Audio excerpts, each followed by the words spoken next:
Okay.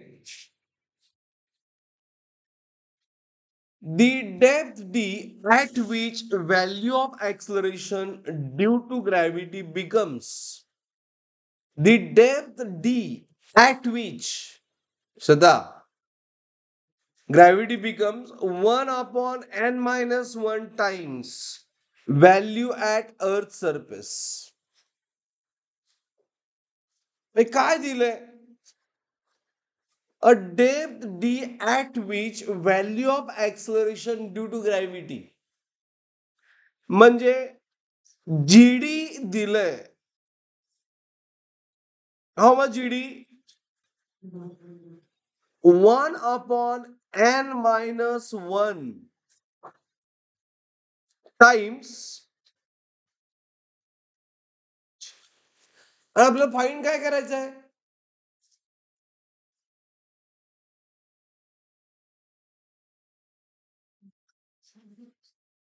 Depth at which, म्हणजे आपल्याला find काय करायचं आहे? डेप्थ फाईंड करायचं. बरोबर. कुठला फॉर्म्युला यूज करणार? डेप्थचा. जीडी इज इक्वल टू काय असतोय? G 1 minus D by R.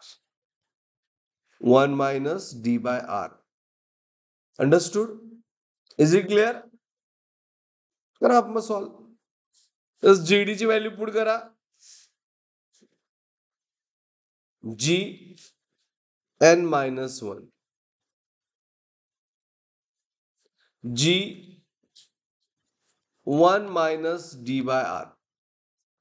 कोण सांगा मला आता व्हॉट टू डू नेक्स्ट? काय करायला पाहिजे? मॅथ्स आहे आता. क्रॉस मल्टिप्लिकेशन मुळे काय होईल? नाही, क्रॉस मल्टिप्लिकेशन पेक्षा आपण काय करूया? बरं, क्रॉस मल्टिप्लाय केलं तर R minus D R N minus 1 R. R इकडं आलं आणि एन मायनस 1 तिकडं आलं. नाही, आपलं डी फाइंड करायचं आहे. मग आपण ही डी ची टर्म एकदम या साईडला घेऊया बघा. म्हणजे आता आपलं कॅल्क्युलेशन काय आलं? 1 अपॉन एन मायनस 1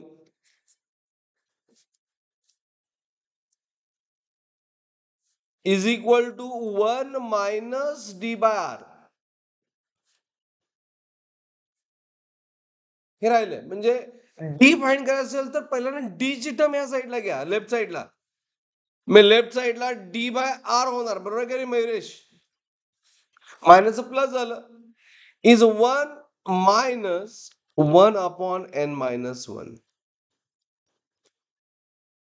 झाला problem solve. Okay.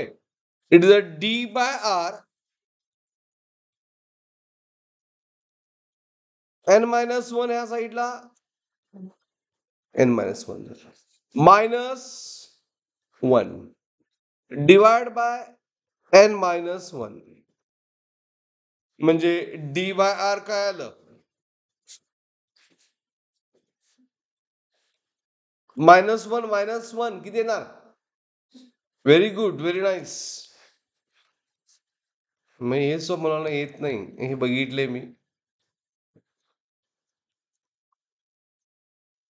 n minus 2 divided by n minus 1 into r into r. Understood? Is it clear?